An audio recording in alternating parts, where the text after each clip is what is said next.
विद्या के जानकारों ने प्रयोग किया तो अनिरुद्ध स्वयं सेनापति है, वो भारी जंग मचाया है, भारी जंग मचाया है, भारी जंग मचाया है। जादू बल से राजा ने सेना को गधा बनाया, सेना को गधा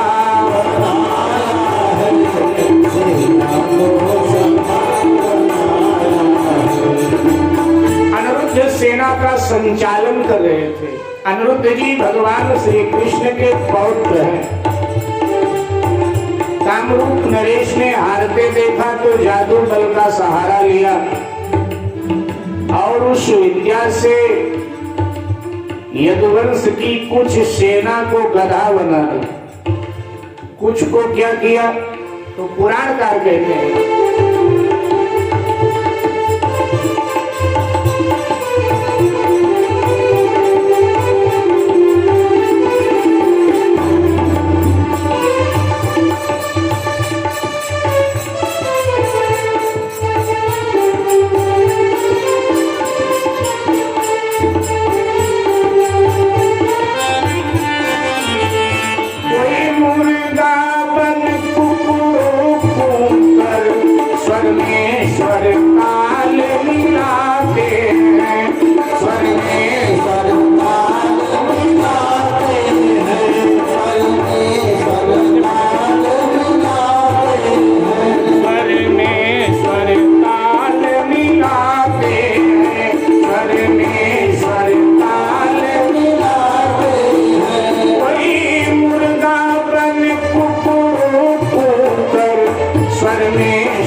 सेना को गधा बना दिया, कोई मुर्गा बन के कुकड़ू को चिल्ला रहा है, कोई मेढक बनकर टर टर कर रहा है।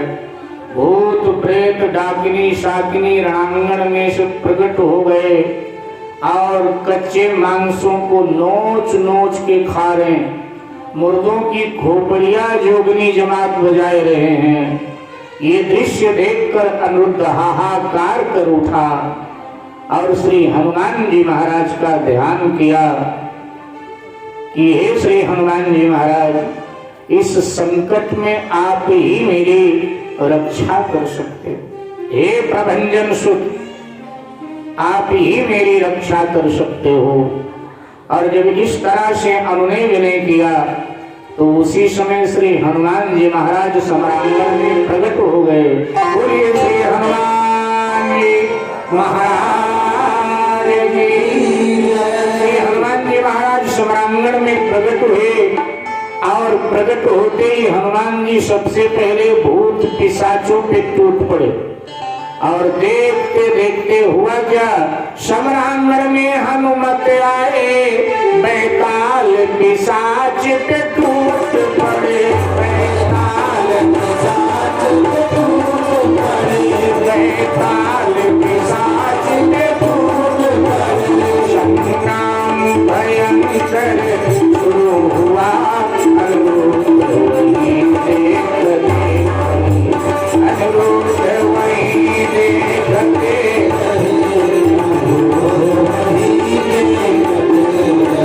कुछ ही क्षण में बजरंगी ने जादू बल का संहार किया, जादू बल का संहार किया, जादू बल का संहार किया।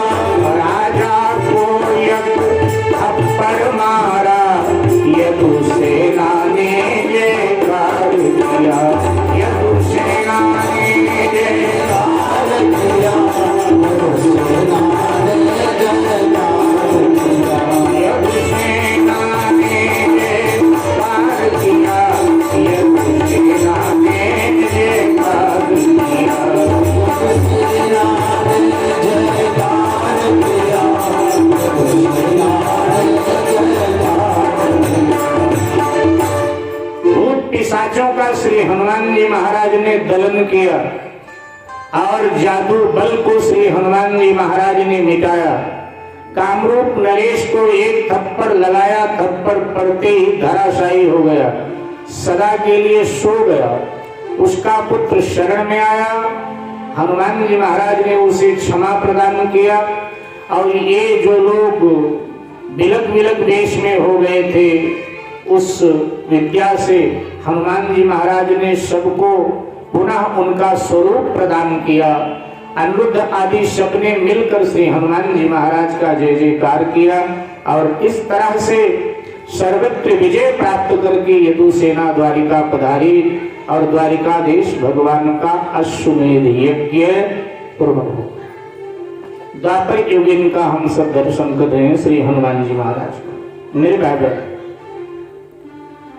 जीवन में किसी भी प्रकार का कोई संकट हो, विश्वास के साथ श्री हनुमान जी का आश्रय लेना चाहिए।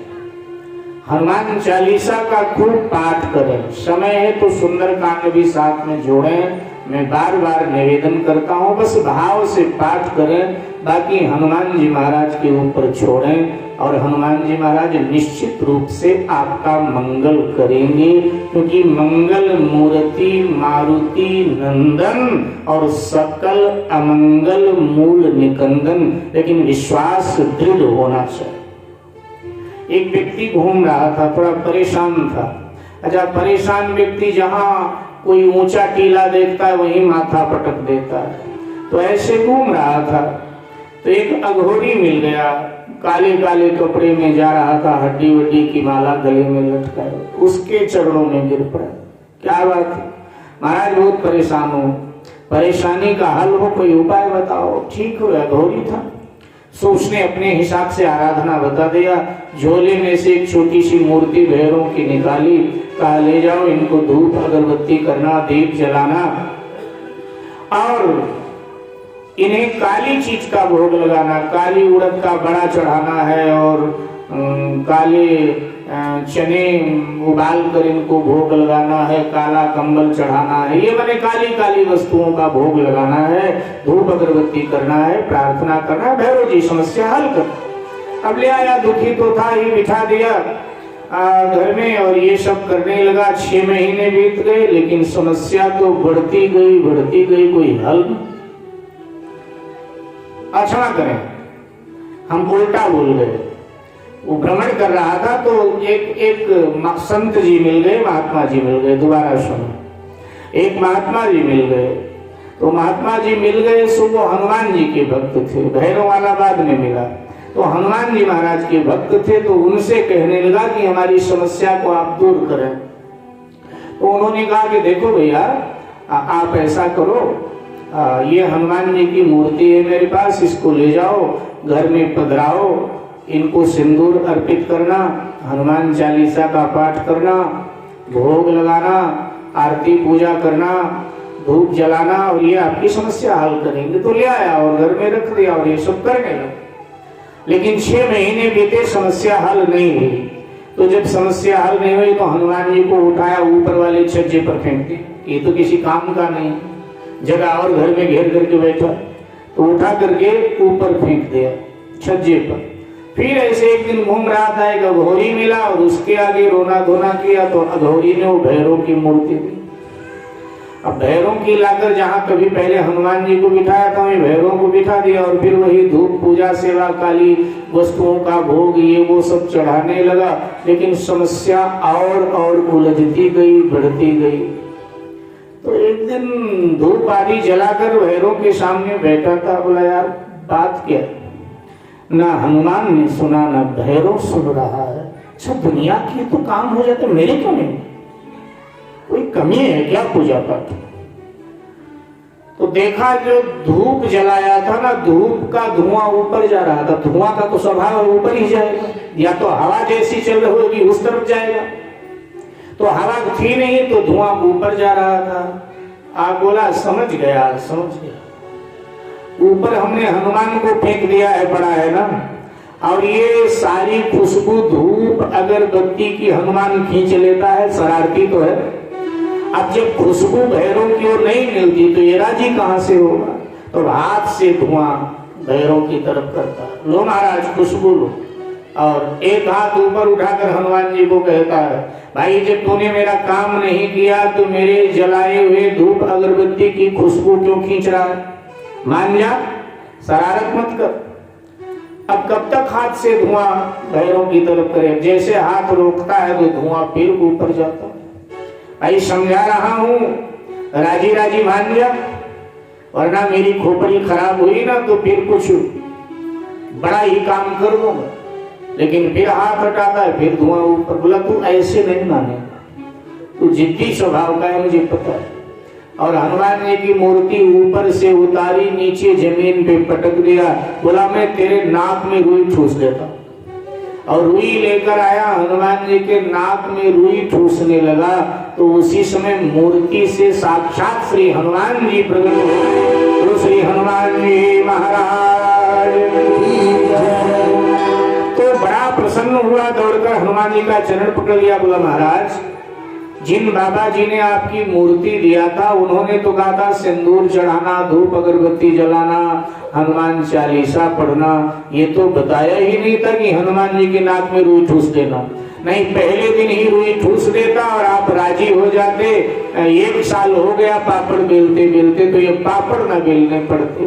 तो हनुमान जी ने कहा तेरे रुई ठूसने से मैं राजी नहीं हुआ, ना ही तेरे धूप अगरबत्ती से राजी हुआ। बोले फिर? बोले आज तुझे विश्वास हो गया मुझ में कि इसमें हनुमान जी बैठे हैं, श्वास ले रहे हैं, खुशबू खींच रहे हैं। तो विश्वास जहाँ होता है मैं प्रकट वही होता हूँ।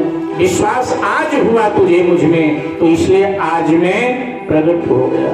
जब मुझे कोई मूर्ति मानता है मैं मूर्ति बन जाता, और जब मुझे कोई साक्षात हनुमान मान लेता है तो मैं वही प्रकट हो जाता हूँ। तो आज तूने माना कि इसमें प्राण है, ये सांस ले रहा है, शरारत कर रहा है, तो इसीलिए मैं तेरे सामने प्रकट हो गया। और उसका जो दुर्दिन था हनुमान जी महाराज ने समाप्त कर दिया। ये जितने प्रकार के भ्रम जाल हैं, न जादू टोना यंत्र मंत्र फला, कई लोग कहते हैं किया कराया है महाराज, कुछ ऐसा है कुछ वैसा। अरे हनुमान जी के शरण में चले जाओ, हनुमान जी अपने आप ही सबसे निपट लेते हैं। जो होता है ना, हनुमान जी सबको निपटा देते हैं। इसलिए कभी अगर आपको लगता है कि ऐसा कुछ है ना, तो सीधे श्री हनुमान जी महाराज के शरण में आप जाएं। लेकिन दुख